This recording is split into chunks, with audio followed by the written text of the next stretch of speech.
All right. Well, good morning, everyone. I'd like to call to order our Left Plan 2 board meeting for September 28th. Before we jump into our agenda, we do know that we have a quorum present, and I'd like to start off with a moment of silence, remembering our fallen brothers and sisters.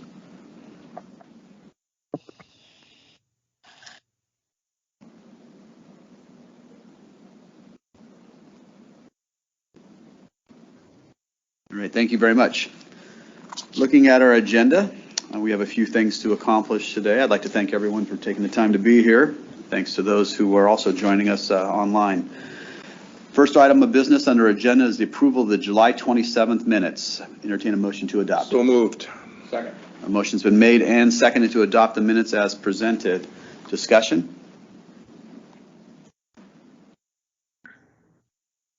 Seeing none, all those in favor say aye. Aye. Aye. Aye. Opposed? The minutes are adopted.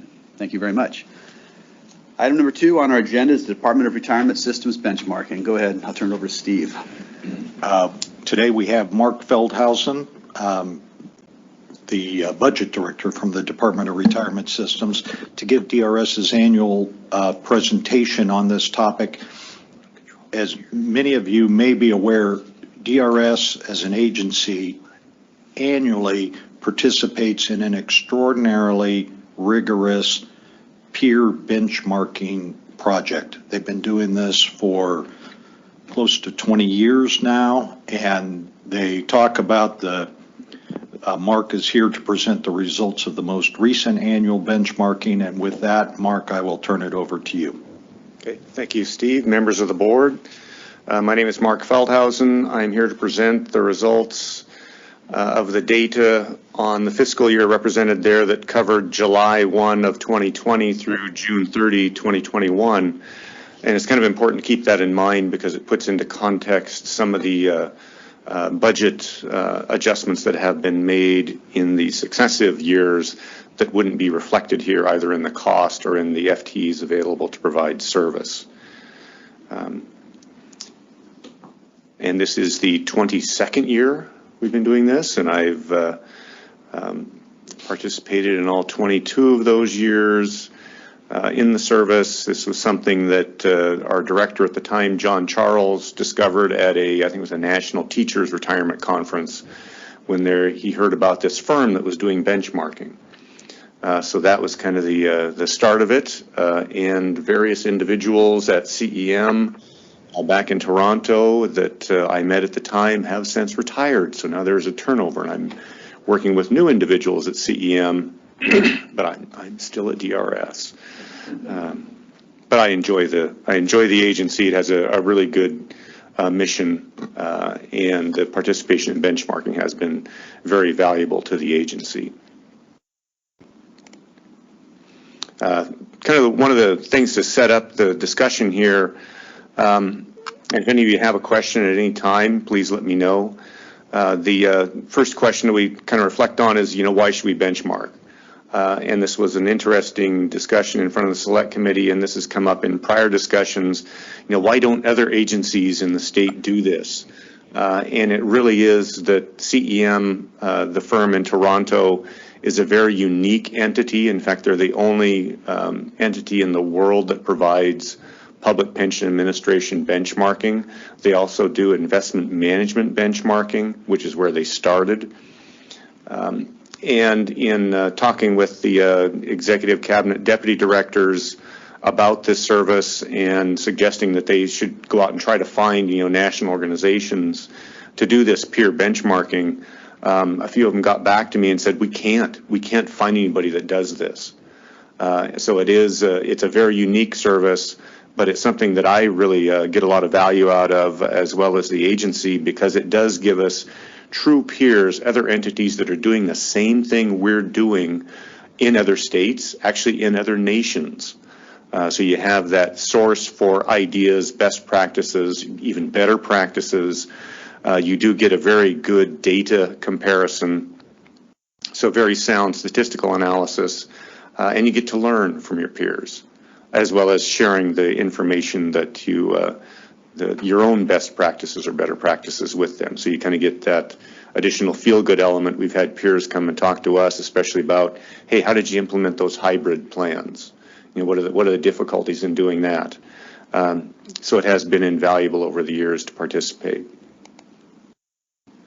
As far as who participated in the most recent year that was reflected in the data, they had just under 70 systems participate in that fiscal year, the bulk of them being from North America, but they do have good representation from Europe. In addition to the participants listed here, in the past, I've spoken with other participants from South Africa, Australia, the United Arab Emirates. So you have different nations that will come in and out. And typically when you get those individuals that come in from other nations outside of this core, the North American and European core, they're coming in to learn, essentially to learn the best practices.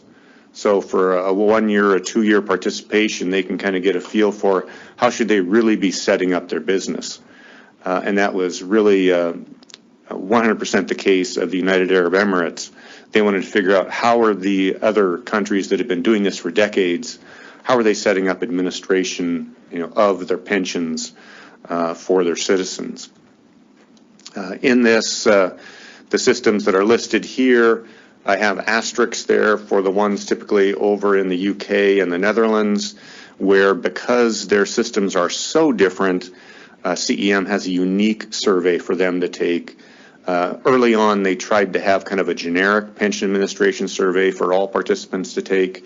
And what they found was there was no way they could make everyone happy. And they had these big groups where it made a lot of sense that they are so different from especially the North American systems that answering the same questions, they would just be puzzled.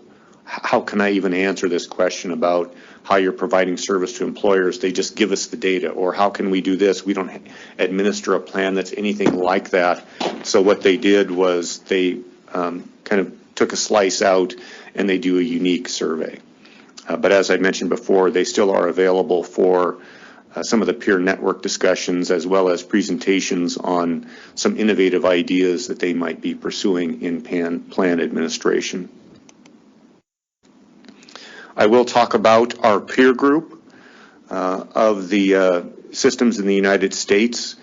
CEM, for their statistical analysis, they will divide the data sets into, in our case, all the systems in North America, but then they will do a subset of those of the larger U.S. systems as our unique peer group.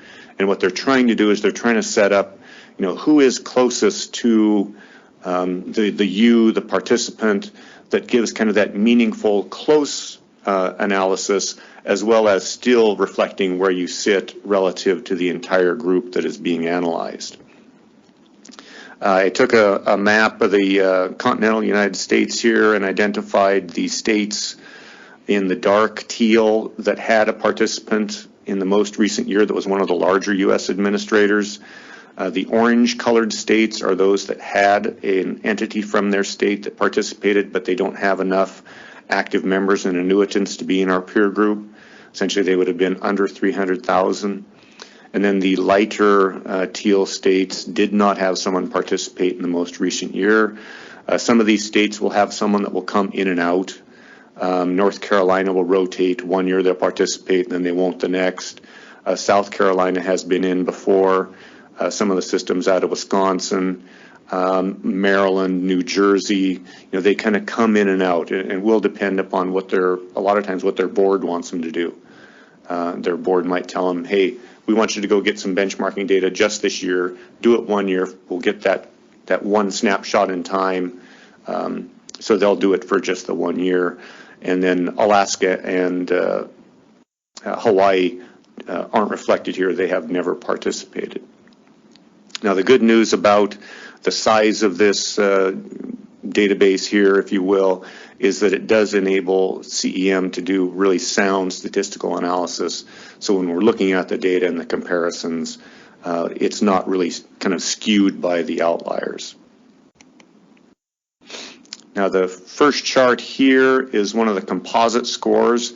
where they try to give you a score on your complexity. And what they're measuring here is really all the different rule sets that you have to administer. And this can impact how much your systems are going to cost. Essentially, what are all the complexities you have to build into your systems, all the nuances, the differences in calculations, excuse me, how big your tables have to be to pull different numbers, different calculations in. And in the case of DRS, through all 22 years we've been participating, our column has always been in the top 5 for complexity. And really what that reflects is that we're an umbrella administrator. So because we administer the public pensions for nearly all the types of public systems in the state of Washington, it gives us all sorts of different rules to administer and to build in to our customer service as well as into our systems. In this chart, DRS's column is the darkest, kind of the navy blue column.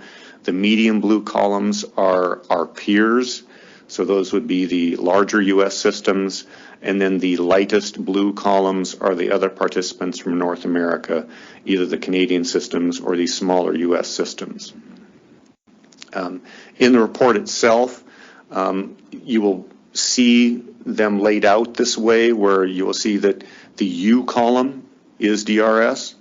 They do not name the other columns. Now, we know who they are in total, but we do not know essentially who the far right column is or who the far left column is. They're not individually named. CEM did that and has consistently provided the service that way because when they provide you the entire report, they had certain participants that didn't want essentially their bad score to be named just across the state, or some other entity would get it, release it out and say, hey, look, we're doing a great job, and you would just have to look one column over and say, well, who's doing a really bad job? So for confidentiality, they don't name them. Now, we have had participants that have self-identified and have allowed others to, essentially know who they are.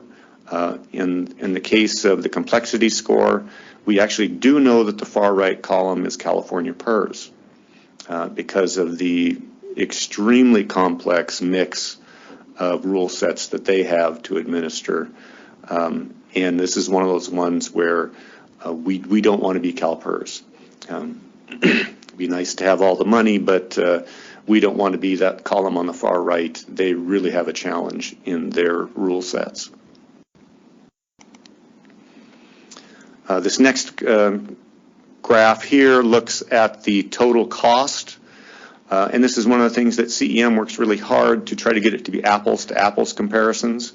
So when they look at your total cost, what they suggest you do is they take your annual financial report, look at that, and then they have like 30 different activities where they define kind of common public pension administration activities.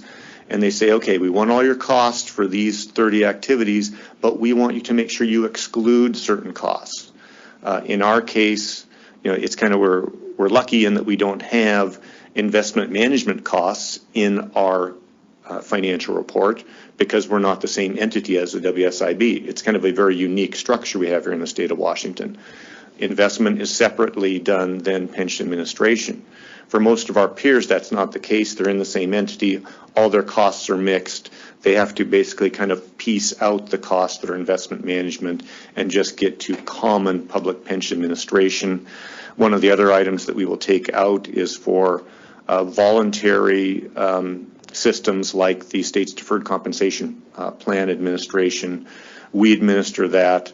It's not a mandatory participation system, though, and other entities, other state administrators won't have that responsibility. So they really do try to get it down to apples. In the case of DRS, we have tended to be in the lowest quartile, if you will, the lowest 25% when it comes to cost per member.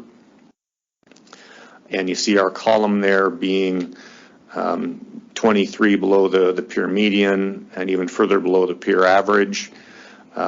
The inset graph there, the line graph, you see the darkest line there again being DRS, and you see there has been a noticeable uptick. We're getting a little bit closer to the peer average. And this is one of the things that we'll look very closely at is why. why are we getting closer to the peer average? Why is our cost moving? What is it like to exist being below the peer median? And this is one of the ones where in the past presentations from some of the entities, way down to the left as far as being tremendously low cost, do they have a really good story to tell, or do they have what we would see as a very scary story to tell? Some of them can be further to the left because they have a very simple, basic plan to administer. One of the lighter columns that would be in this case would be Ontario teachers. They've admitted very simple, basic plan to administer. They only work with schools. They only work with teachers. So very homogeneous employer base to get data from, very homogeneous member base to interact with. So it enables them to do, kind of a low cost per member system. Other presentations from some of the administrators that have the scary stories, being very low cost, the limitations that can then produce for direct customer service. This is a chart that I developed to try to get into, well, why have we gotten closer to the peer average over the last couple of years? And I chose to go back through past reports and pull out kind of the stacked columns there representing DRS, the stacked dark teal being what I'll refer to as kind of the basic ongoing costs for pension administration. I sliced out the component of that is related to information technology. It enables me to kind of communicate a couple things, that it is staying fairly constant, but it is a noticeable cost in pension plan administration, and that really is the case. Essentially, in our industry, independent analysis by CEM, they worked with Gartner 1 year to do some in-depth analysis. Actually, it was a 2-year analysis. And what they came back with is IT is a big cost, and really it needs to be. When you think of providing service to nearly 1 million members and tracking all of their data, all the unique calculations, IT systems will be a noticeable cost for pension administration. But the top slice there, being the dark orange slice, represents the major projects. And CEM has a special category where they want you to track, okay, things that you're spending on that are kind of those one-time implementation costs. A lot of times, or most times, it is a systems project. So you're modifying, you're basically replacing your legacy systems, maybe developing a new system. It could be that you're doing a major building renovation. Those can kind of work their way in as well.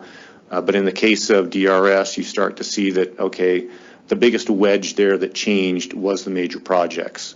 And that can and was basically the cost over the last 2 years that pushed us closer to the peer average. Now, as far as looking at why DRS's cost is lower, over the years in watching CEM do pension administration benchmarking, they started out trying to come up with what was the one thing that would explain why all these administrators had a different cost per member. And they were using their knowledge of investment management benchmarking, where they could kind of come up with, well, it's the type of fund you're managing and that you're investing in, whether or not you're active or passive, that they could find good relationships. But when they started to look at administration, and they would look at things like, is it complexity? Is it your level of service you're providing? Is it economies of scale? Is it your cost environment, essentially where you're located, where they had New York City teachers saying, we're high cost because our headquarters is in Manhattan. Our rent is ridiculously high. And throughout, all the years of looking at trying to find one thing, CEM could never find one thing. So what they've gone back to is maintaining a lot of that underlying data for the comparisons, but then looking at, well, what explains most of the cost difference for the participant? In the case of DRS, where we were $26 lower than the peer average, 15 of the 26 was due to the fact that we have fewer FTEs to provide service to members than the peer. So we're 38% below the peer average. And those FTEs are also lower cost, essentially, to deploy an FTE, put them in our building, house them in our building, provide them with a computer system, pay them their salaries and benefits. So we have fewer FTEs, and those FTEs cost less. So the two of those were the two highest contributors and explainers, if you will, for why our cost per member was lower. Now, service score, this is also a composite score. It takes and weights the responses to now, I think, about 103 different questions in what is a 1,000-question survey, and puts them all together and says, okay, in total, how are you doing at providing service to your members? And one of the things that they excluded years ago was the component for service to employers, and that was really quite an interesting discussion to participate in at one of the conferences when they decided to throw it out.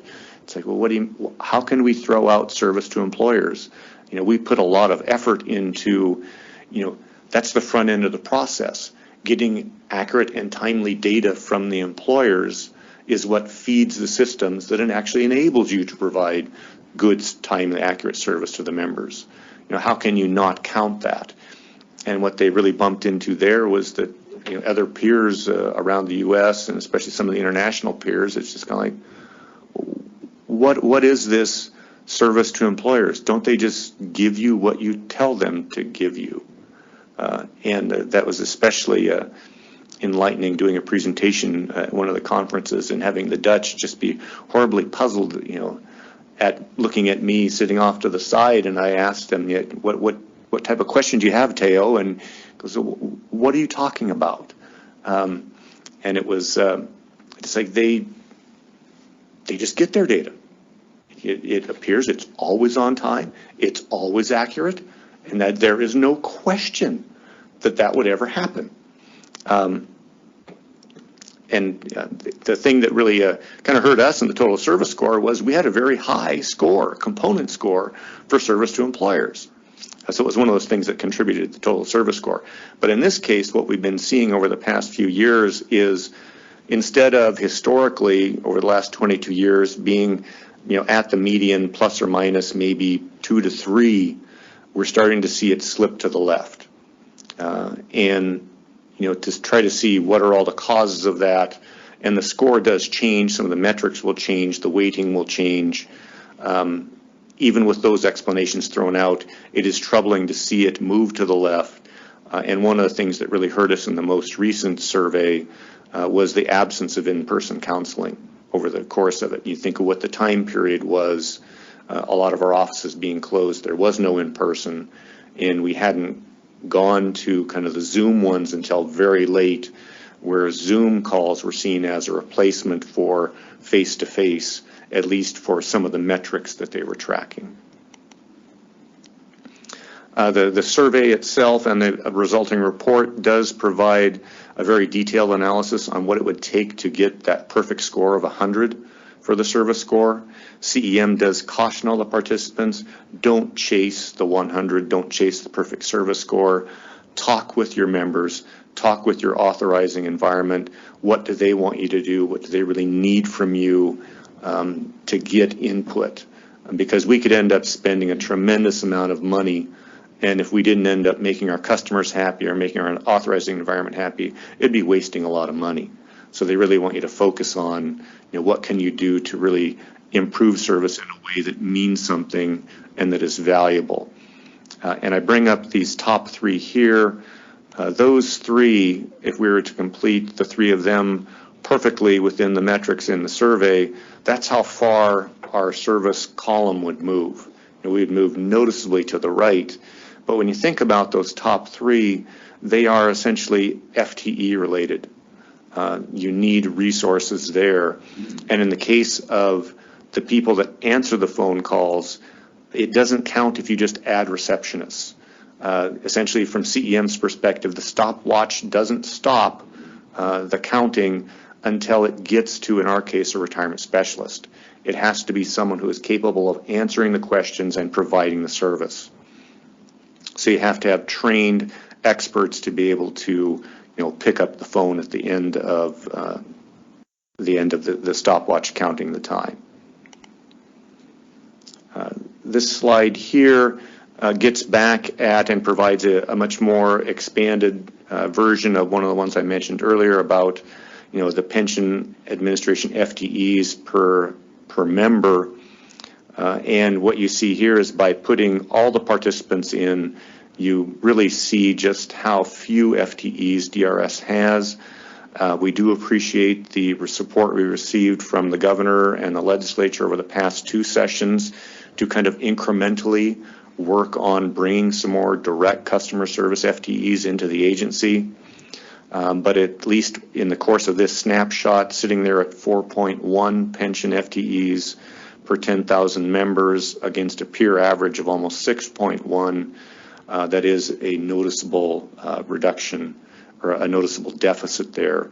And when you look at how that plays into both, you see it in the lower cost data, but you also see it in the lower service data. In areas that require FTEs to provide the service, you start to see more of the data points line up. And this is part of an item that we're using to request and slight additional increase in our FTEs in the upcoming biennial budget. So that is our top priority decision package that was submitted to OFM just prior to the due date. So that is what I had for discussion today, for presentation. I'm happy to answer any questions. Any questions for Mark? Sure, go ahead. Mark, can you go back to the slide? I think it's the one where you have the orange slice with major projects. Sure. And really my question as you're going back there is, do you see that trend of where you're seeing a lot of major projects which are driving the increased cost continuing out into the future, or do you see those major projects starting to drop off, or we might drop the total cost might drop back down again, or kind of wonder if you could speak to that?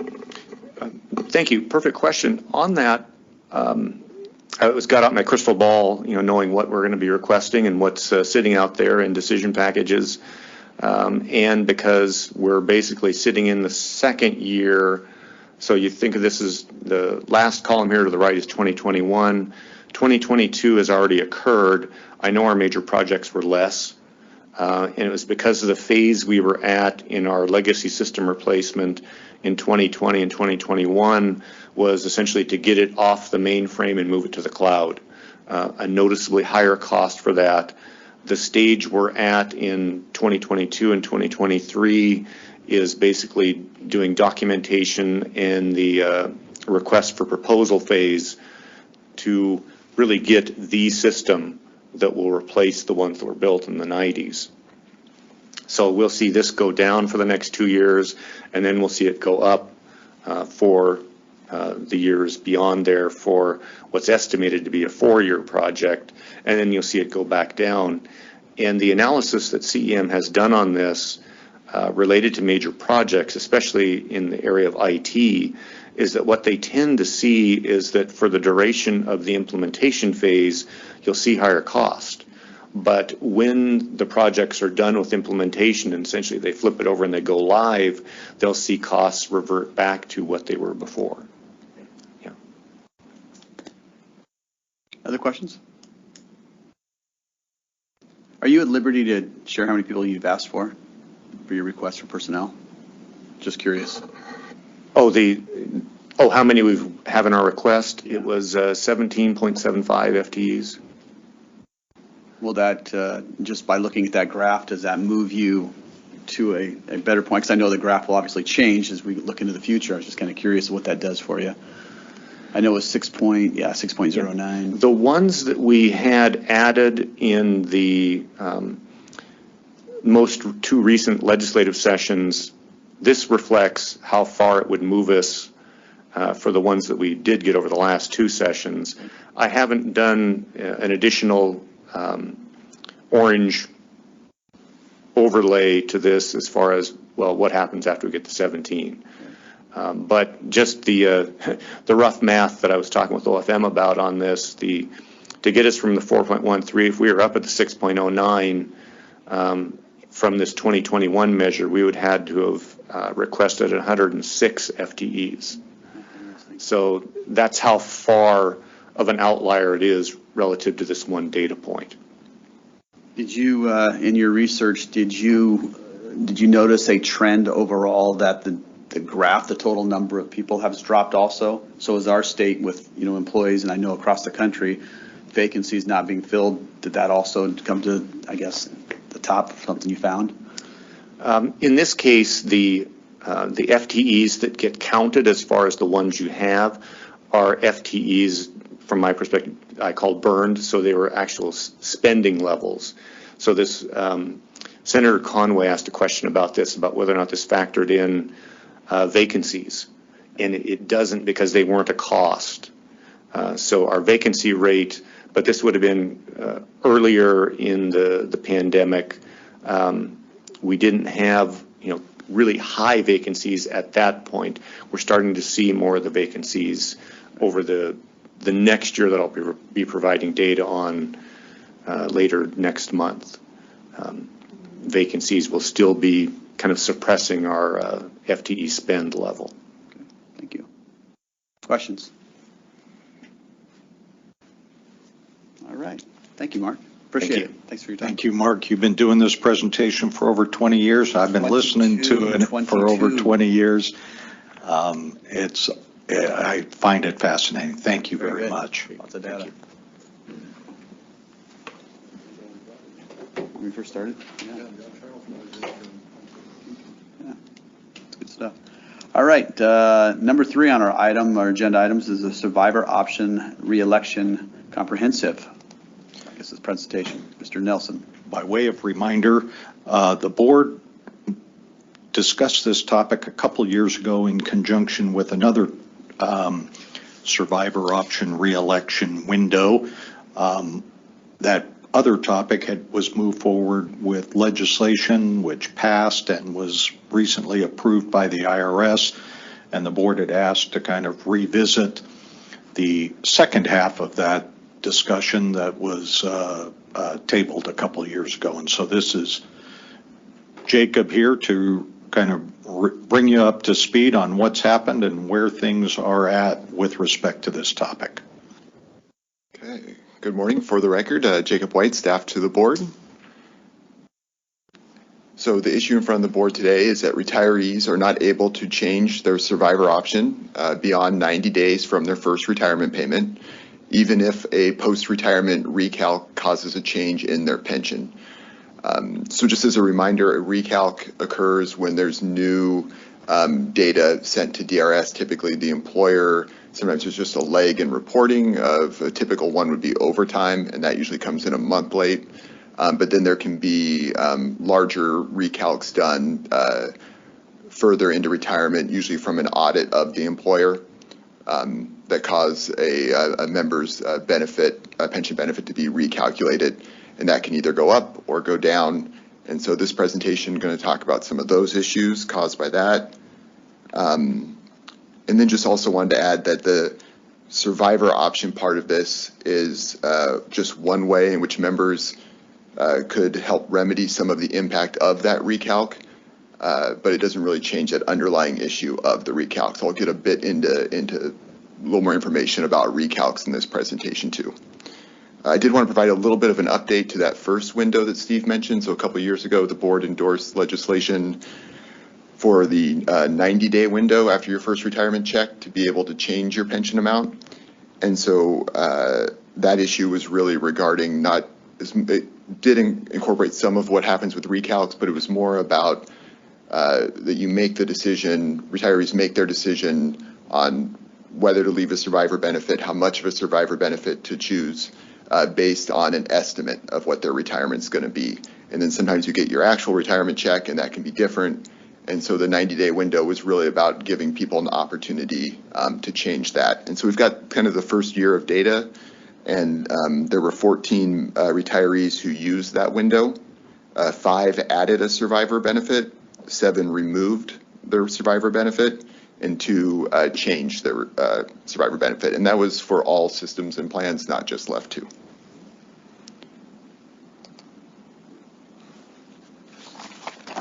So at the last board meeting where I presented on this a few months ago, the board voted to authorize staff to seek legal advice from our tax counsel, Ice Miller, on this issue, whether the IRS would allow it or not. And the board wanted to do this because when that first window bill came up during session, Department of Retirement Systems had sought legal advice from Ice Miller and heard back that they did not believe the IRS would approve that first window.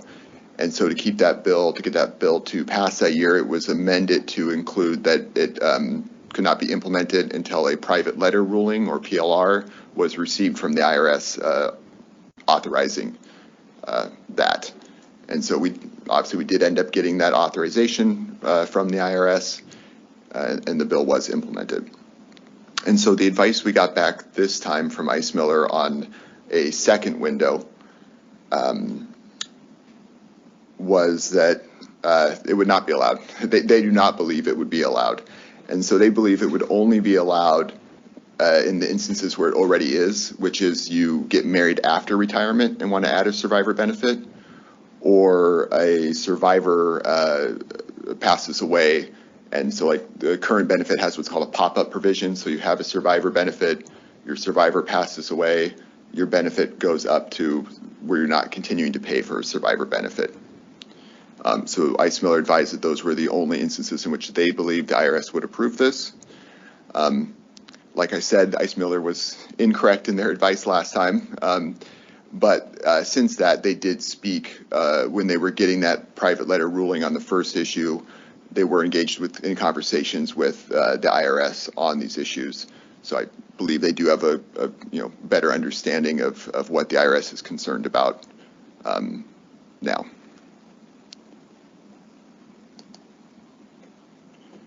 Also, since I last presented on this issue, I did get some data from Department of Retirement Systems to try to provide some context of what the scope of this would be.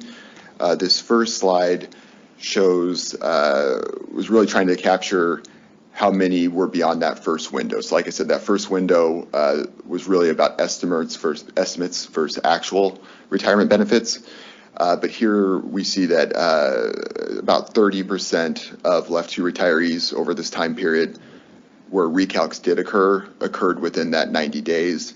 In speaking with DRS, they said a large portion of those are just a lag in reporting that usually occurs in the next month on issues like overtime.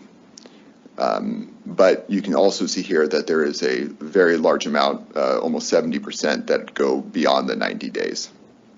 And also important to just keep in mind that a lot of those that are within the 90 days might be right at 90 days or close to 90 days, not leaving the member a lot of time to change their option.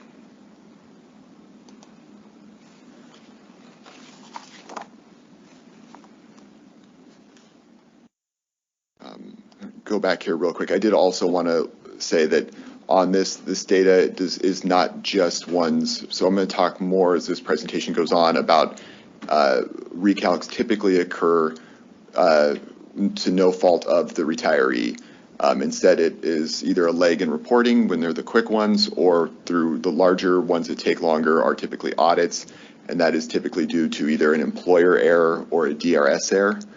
And so, but this data is not just for those employer DRS errors, it's all of the recalcs.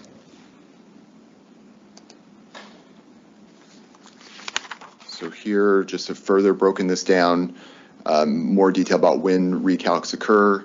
Thought this might be useful to look at. Well, could the 90 days maybe just be extended to like 180? Would that, capture most of these? And it would capture more of them, but as you can see through here, a large portion happen beyond a year, beyond 2 years, some going way out into the future. And that is in large part due to DRS has a very small audit team. There's some employers in the state that they've never audited, so it can take years to get out to an employer. And so when they do find an issue, that typically goes beyond 2 years.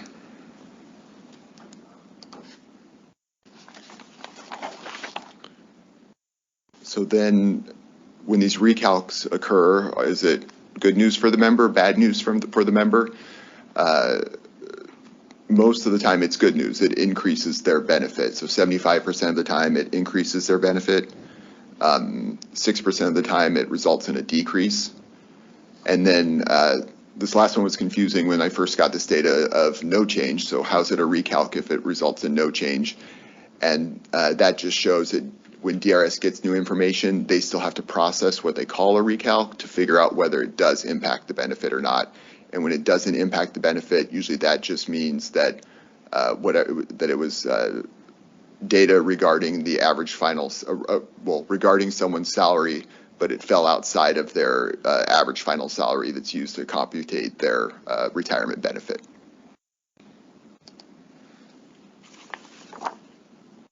And then here we see how much of an impact did these recalcs have on the benefit. There's been some questions previously when I presented on this about percentage of change. And here we don't have the percentage of change, but it gives you an idea of the dollar amount, that there's a large portion that are a very small dollar amount, but you get some idea that there are ones, not a high percentage, but there are ones that where it is a large impact on the member as far as the decrease in their benefit, the total amount.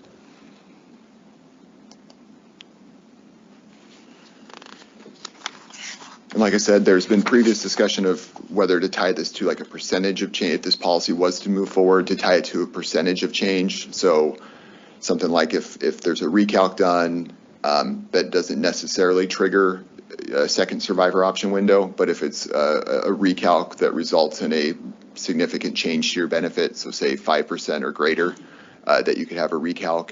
And so I was able to get a little bit of data from DRS on that right before I put these slides out. That there would be, in that same time period as the other slides, at 2009 to 2021, there were 61 left to retirees who had their benefit recalculated after the 90 days, and it was a change of 5% or more. 22 of those 61 were decreases. Jacob? Yeah.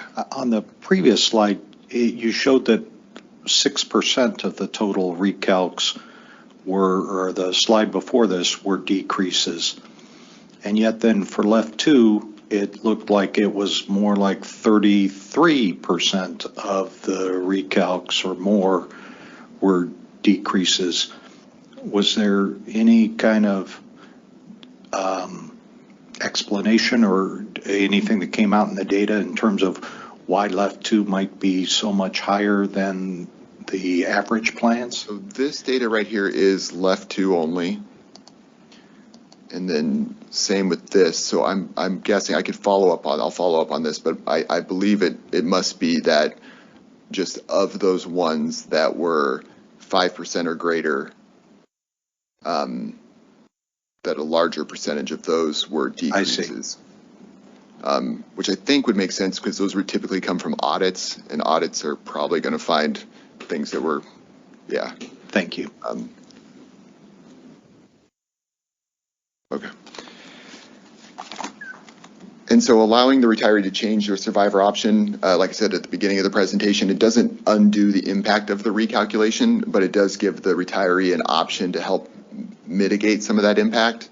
And so here I just wanted to walk through an example of what that actually looks like. So why, if you have had a recalc, it's lowered your benefit, how changing your survivor benefit might be a good option for you if you need that your monthly pension benefit to be closer to what it was, what you retired thinking it was, and what you've been used to. So here was an example from 2016. The base benefit, you can see there, and the option, they selected the option 2 benefit of $4,596. In 2017, an employer reporting error was discovered that recalced their benefit down to $4,328.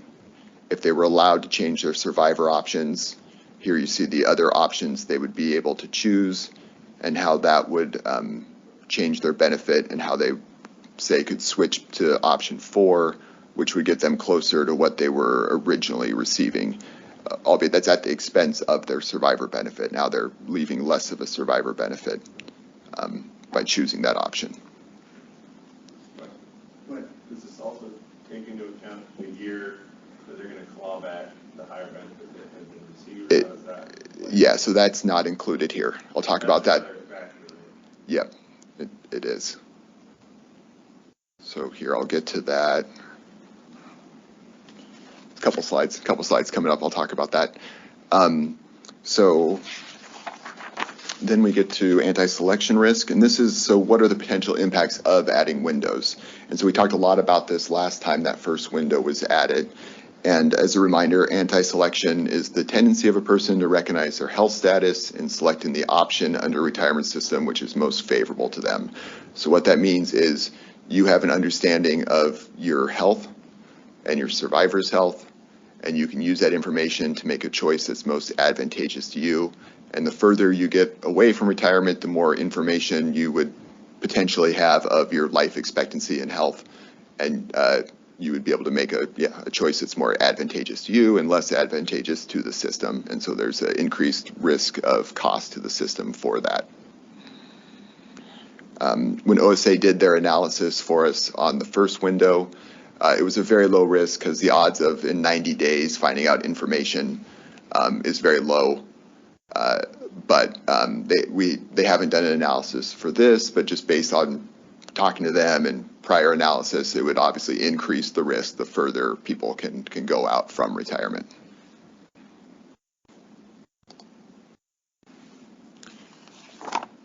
So as Representative Berquist brought up, there is so we're talking about the change, and we previously talked about the change in the benefit moving forward.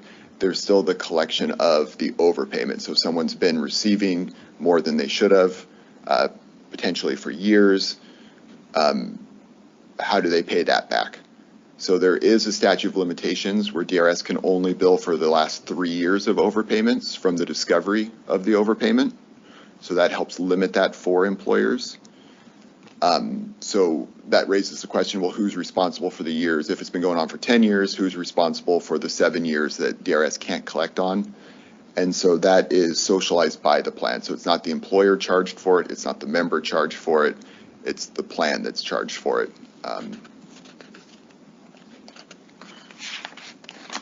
then what repayment options does the member have? So they get their pension moving forward lowered, as we saw in that first example. And then on top of that, they need to pay back money they've received incorrectly. Their options for doing that are they can make a lump sum payment. They have 90 days to do that in full. They can make installment payments. Typically, DRS has a 36-month installment plan members can do. But in talking to DRS, the vast majority choose the third option, which is an actuarial reduction. So the pension is actuarially reduced by the amount that should be equal to the overpayment. And if a member doesn't make a selection after 90 days, they default into the actuarial reduction option. So that means that they're taking 2 reductions on their benefit. They're taking the reduction down to what they should be receiving, and then they're receiving further reduction for paying back what they received over that potentially 3 years under the statute of limitations.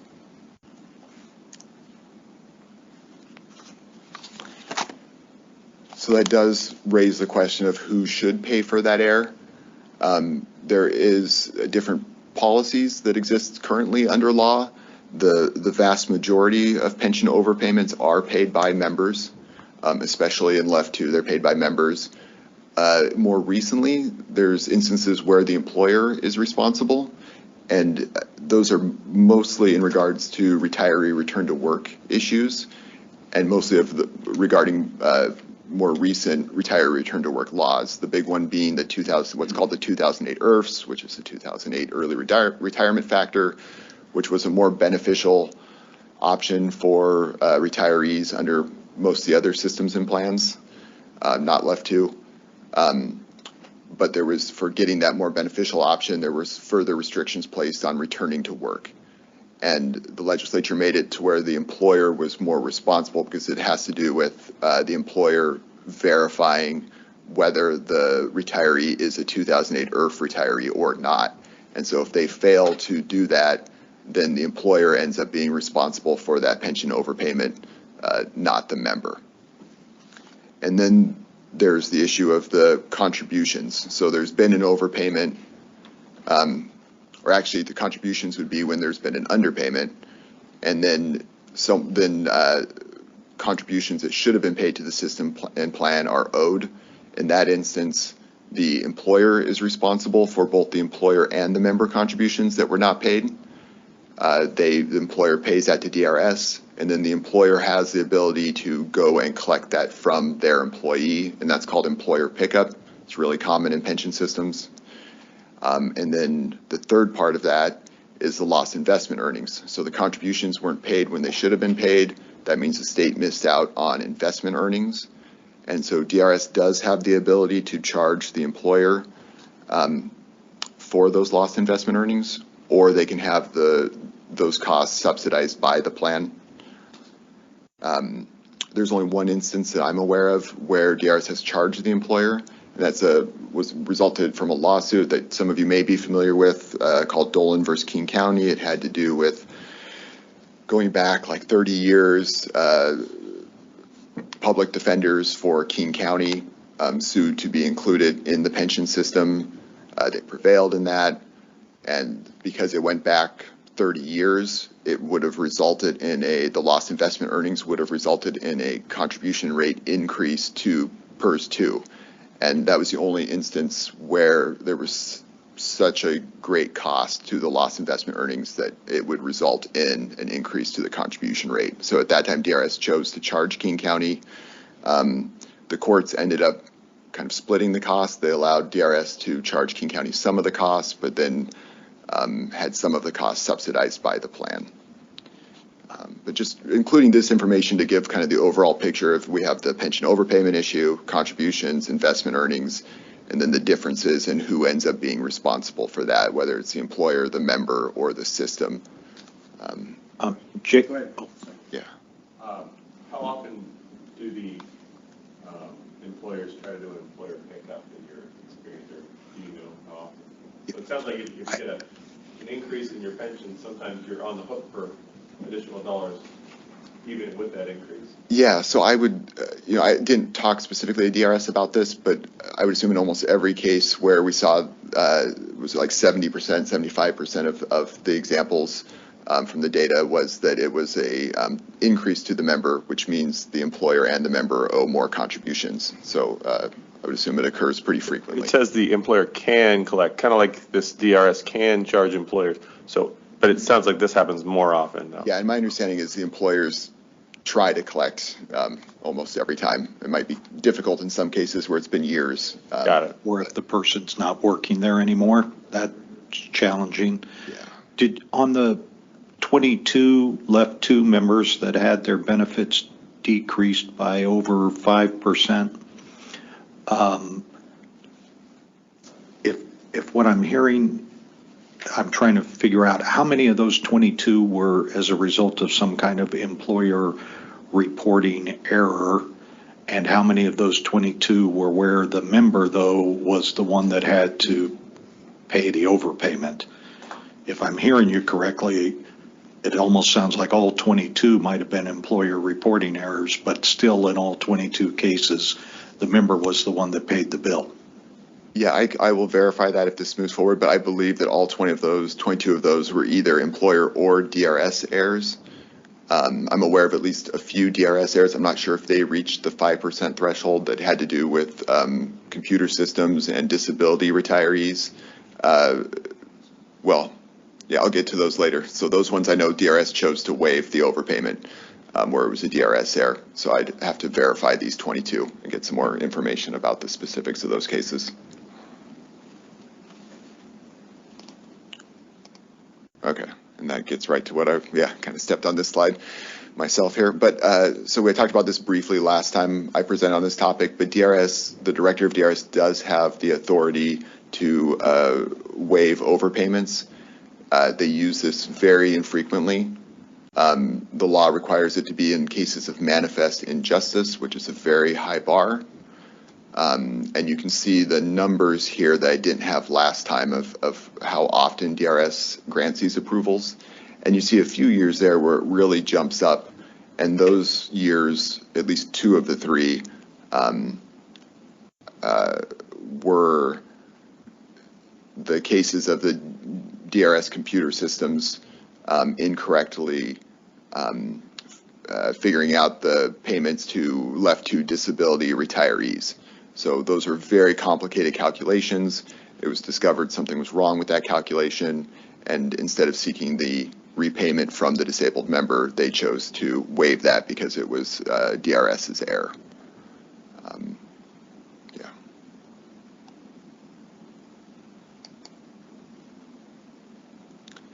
So I just wanted to include some of the pros and cons of creating another survivor option window.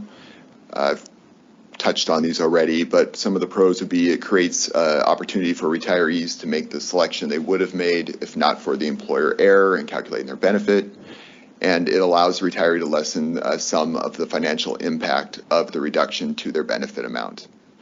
The cons are that Tax Council has advised that they believe the IRS would not allow this, but this could be mitigated by seeking a private letter ruling, just like the board ended up doing last time. It also potentially increases the anti-selection risk to the plan. We'd have to work with the actuaries to figure out what potential cost that might be. And then it may not address the underlying issue of the retiree being responsible for an employer or DRS error, that a lot of that ends up falling on the member.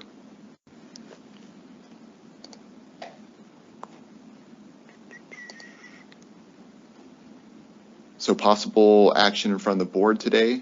Option one would be staff could draft and work with the actuaries to price a bill for another window to change a survivor option to address retiree benefit recalcs due to an employer or DRS error that results in either any change to the retirement benefit, 5% or greater change, or 10% or greater change, or the board could choose no action at this time. And so that completes my presentation. If there's any questions. All right, thank you. Jacob, questions, comments? Sure. Yes, sir. Thank you, Mr. Chair. Good presentation. I think the board action that is presented here doesn't address the totality of the problem. I think it wouldn't resolve the issue except in a limited number of circumstances. If you have a DRS or employer error through mistake all the way through, possible negligence or in some cases, even with problem employees, we've seen the potential for maybe intentional directed misinformation at times. I think that addressing this, re-examining this and addressing this in a greater sense and talking about a member's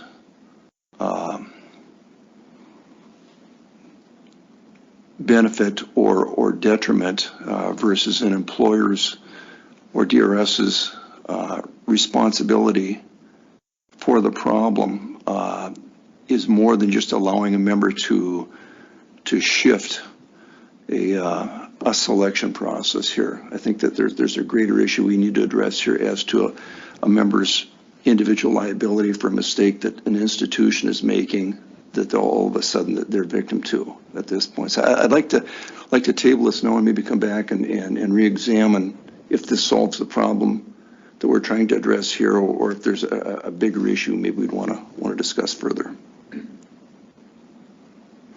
Okay. Just make sure I got this right. So, because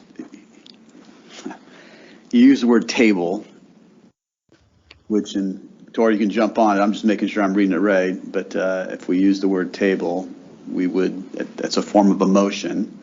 It would need to be seconded, not debatable. And that would put it off indefinite until board brings it back up. Mr. Chair, if it would be better just to take option 2 and no action right now, allowing us a little more flexibility, that might open up the... That makes it a lot easier for me, buddy. I'm just making sure. I'm looking at Tor going, I heard the word. I know what it means. You're big in the question is a good call, yeah. but it's just, you understand what I'm trying to do. I'm not trying to actually hamstring this. I'm trying to figure out what we can do by a little more time rather than take action today. Okay, your comments are good. I know you had. Okay, Jason, go ahead. Sorry. It's like left field. Thank you, sir. Jacob, can you go back to slide 15, please? So thank you. So as I sat through this presentation, there's a couple things I wanted to throw out before we made any decisions in the form of just to create some discussion and some good governance of our board, and to bring up some points here because there's something that was very concerning to me where kind of the overarching theme I'm seeing is that it would appear, and Jacob, correct me if I'm wrong, that we have members that are essentially being punished financially for mistakes that largely are outside their control. Right. That's obviously not all the time, but the fact that that is occurring is troublesome to me as a board member, given my fiduciary responsibility to look after what we're charged to oversee.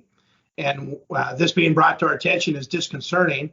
And I say that for the sake of discussion, again, to make sure that I'm not missing anything. I certainly could, but you know, all the minds that we have on the board here, hopefully we can come to a good conclusion on what that looks like. But on the slide, the one issue, you know, this may not address the underlying issues of retirees being responsible for employer DRS errors. That really rings strong to me as a potential punishment for something that you don't have any control over. And how we address that obviously is something that's going to take, you know, further discussion, but I did want to bring it up for the course of discussion. And thanks, Jacob. I appreciate your presentation. Thank you, Jason. Go ahead. Thanks, Dennis.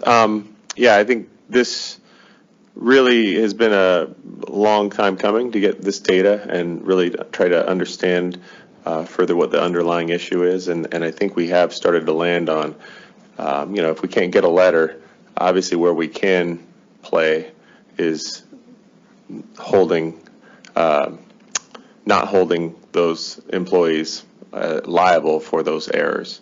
I guess my hope would be we could get a little more data on, you know, what, you know, if we did a not liable for a 5% plus error, how many, you know, what would that impact be on a contribution rate maybe, versus if we held no one liable, so 0.1% of a decline all the way up, would that have a greater impact? I guess what kind of dollars are we talking about is my question here.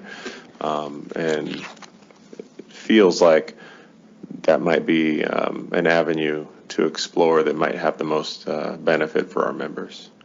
So I would second the no action for now, but hope for maybe a little more information to get an understanding of that cost. Great latitude, because I never took it as a motion for a. That was a qualified second. Well, the second was sound. I'll give you that. That was a good second. So, is there, I guess, other discussion before we entertain a motion? Mark has his hand up. Mark, hey, boy, I think there's a hand up there on that screen. Go ahead, Mark. Hi. So I'd make a motion that we pick option 2. And I'll speak to the motion because I don't think that solves the problem that we're having. And I echo what Senator Holy and Jason said about the party that's responsible for the error should be the party that either that makes the payment. So I think it's that anyway. That's the justification for my motion, and I make the motion that we adopt option 2 at this time, and then we can in the future go on and discuss the issues. All right, I got your motion. Is there a second? Second. Motion's been made and seconded. Mark, would you like to talk about it now? No, just kidding. No. Is there discussion on the motion? Just Further discussion. Mr. Chair, just real Yes, sir. quickly to get it over with. I believe what Jason said, and also with Jeff and Steve, more information needs to be provided, and I think this is the right way of going at it. So we can bring it back when we have further information, and so I by seconding the motion, I believe that's the right path to take. Okay, thank you, Pat. Go, Jay. Call for the question. I just, Wayne, I'm gonna support this motion as well. I think it's concerning, the impacts, on those that might be liable for something that's outside of their control, and I think we need a lot more information on that before we can act here. Thank you, Jay. Other comments? Seeing or hearing none, we have a motion before us, with motions been made and seconded for board action of number 2, which is no action to be taken at this time, and further follow-up to be presented down the road. Any questions? You're good? Gotcha. All those in favor say aye. Aye. Aye. Aye. Opposed? Motion's adopted. Okay, thank you. All right, thanks, Jacob. It looks like we're back up with you for number 4. Go ahead, Steve. So a couple months ago, the number of board members, board staff were contacted by 2 members who had become aware of a public records request regarding some of their retirement system information. And the board asked for a bit of a briefing on the state of records request law. Jacob will provide that, and then Sean Merchant from the Department of Retirement Systems is also here to speak to the department's interest in this particular issue. With that, I'll turn it over to Jacob and Sean. Okay, the issue in front of the board here is that DRS has large data sets regarding retirees that are subject to disclosure under the Public Records Act. I'm not going to step on toes and do the whole public records presentation and give you all that background, but I'm going to stick to what kind of requests DRS is getting, what kind of data they have, and what of that data is disclosable, and a little bit about who's making these requests. I should add that the data that DRS has is coming from employers for the most part, and that is data that requesters could also just request from the employers, but there's really just three requesters who have figured out that if you can kind of treat DRS kind of like a data warehouse where you can gather all of this data on all the public employers much easier than making individual requests around the state.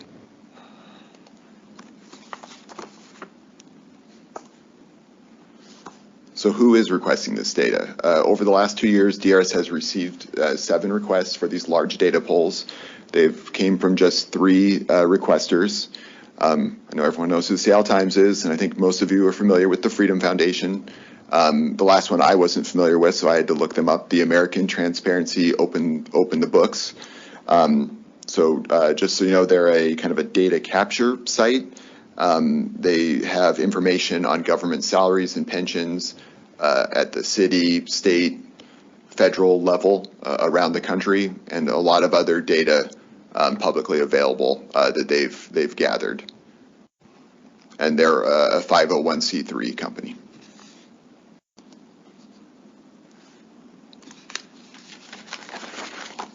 And then here are some of the language from their request. Open the Books has requested first name, middle initial, last name, the annuity, monthly annuity amount, last employer, employer zip code, and the retirement date. Freedom Foundation, a lot of the same information, except they did also ask for some date of birth information. They asked for day of birth from left and most of the other plans, but then for TERS or SERS, they asked for day and month of birth, excluding year. They asked for different, my understanding is that they asked for different data on date of birth because there was an active lawsuit at the time involving the Freedom Foundation, not with DRS, but with someone else. And so also my understanding of where that ended up is that now only day of birth is disclosable unless it's to the news media. The news media can get the full date of birth.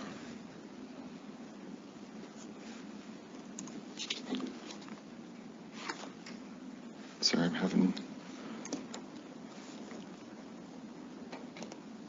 There we go. And then the Seattle Times, since 2009, they've asked for an update to their database of this information. And so these are just the database field names that they get that they put in their requests that they get from DRS's system. It's really the same mostly the same data that the other requesters are asking for, except they do have the date of birth in there that they are still able to get. They are also the only requester that asked for and received home address information, but that was prior to 2022. Since 2022, they no longer receive this information. And for those familiar with the Public Records Act, it's an area of law that there's a lot of litigation around and it's constantly changing. I used to do a lot with public records, and I had to go back and talk to some people to see what's just changed in the few years I've been away from it. It's constantly evolving. And then also for these list for the Seattle Times request that included some home address information, identifying information. There are some groups that are not included in that, and they're listed below on the slide. So Steve mentioned that the Left 2 board heard from some retirees about these requests, asking questions, and so they heard about that because DRS does notify members and retirees of these requests. So their process for doing that is they publish a statewide notification on their website. They also notify unions and employers that the notice has been posted. And then they generally will set give 30 days for retirees and members to seek an injunction to the release of this information.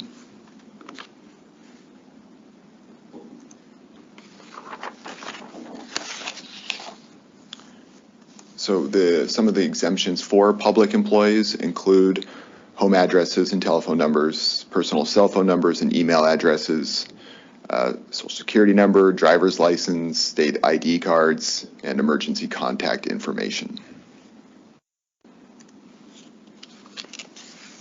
And there are some law enforcement specific exemptions. So photographs and month and year of birth in the personnel file is exempt for criminal justice agencies, which includes law enforcement officers, but I have the definition below there. It's a little broader to include others who work in the criminal justice area.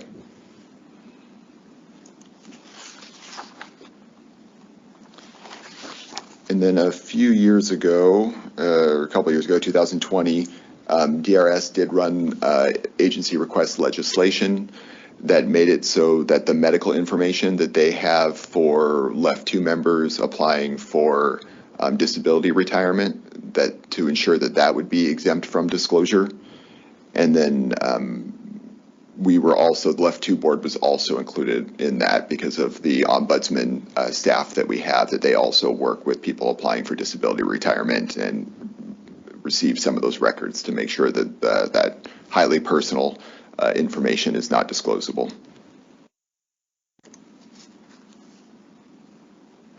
So that completes my presentation, and Sean's going to jump up here and talk about what DRS is doing in this area, but if there's any questions, I'll let Sean take them. Thanks, Jacob. Perfect. Morning, Sean. I think we're good. Say thank you to the board. It's a pleasure to actually be here in person for the first time in a very, very long time. For the record, Sean Merchant, Legislative and Community Relations Director for Department of Retirement Systems. And thank you, Jacob, for going over sort of what we see daily, weekly, monthly in terms of public disclosure requests that we get. We are a data warehouse, and we are kind of, it's been discovered that we're a convenient source for this information from all of the employers, one-stop shopping, if you will. And I'd like to give you a teaser, if I will, a coming attractions of what we're thinking about proposing for legislation, not this session, where we're talking about proposing legislation in the 2024 session that would tighten up what we would disclose in terms of retiree information. We know, and we like to safeguard our members' information. We know that a lot of them, especially as they get older, are very vulnerable to fraud and hacking, and those people out there that want to do nasty things and, you know, take their retirement checks. So anything that we can do to limit our requirement to just freely hand over that information we're looking at. So we started noodling on the concept of restricting retiree information that we disclose. So you wouldn't see an organization be able to get the entire list of retiree information like the Seattle Times does. They would have to come and do it in a piecemeal fashion, but we wouldn't just be disclosing everything like we do right now. We have not really put pen to paper to come up with a draft yet, but it's a concept that we want to start talking to interested parties such as yourselves about. We want to engage you in the discussion of what we could do, what we should do, and how to make it workable for our members and also for those that are interested. We know that the news media will probably not be fans necessarily of this. The Times is used to getting this information. There would be an exception process by which they could petition our office, the director, to get information, but it wouldn't be the entire data set anymore. It would have to be narrowly focused. It would have to be parameters around what they could get. Obviously, there's a public interest in some things like what are governors, retired governors, what are they receiving as a retirement benefit, that sort of thing. There is a public need and interest to know some of those things, or if there's an investigation that the media is doing about a certain individual or group, they could request that information from us, but we wouldn't just be obligated to hand the entire data set over. Because we've also noticed that Jacob had mentioned that media outlets can get the information, including addresses. Now people are starting to figure out, well, I run a blog, so I'm a media outlet. Are they truly a media outlet? That hasn't really been litigated. We don't really know the answer to that. Our gut reaction is they're not. But this proposal would kind of limit that as well. So I don't really have anything more concrete other than it's a coming attraction. I want to talk with you all, and we are planning on the 2024 session actually running a bill to this effect to help us help our members protect their data and be more secure. Thanks, Sean. Generally, any public records exemptions that have the strongest shot of passing go through the Sunshine Committee. Is that the next step then? Are you going to be running it through that? That, and I'll be working directly with media outlets like we did in 2020 when we worked on that bill, because if we can work with them to get something that they're comfortable with, it will certainly help the chances as well. But yes, and any comments or suggestions you all have, please let me know. And like I said, we'd love to work with you guys about what would work. Thank you, Chair. I think most of us that serve the public understand that our information is going to be out there. I think most of us accept that. What I hear a lot from my employees is when it gets down to things like date of birth, that seems to cross a threshold that's beyond just understanding what someone makes as a salary and what they make in retirement. And it puts a lot of fear in people about what that information will get used for, who might use it in the future. And the more personally identifiable stuff, I think, is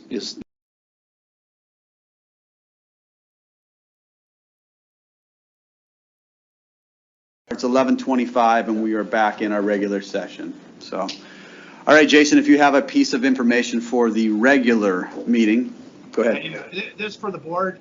I recently completed the NAF exam through NC PERS through Global Governance Advisors. If you have the opportunity as a board member, I would highly recommend taking that course.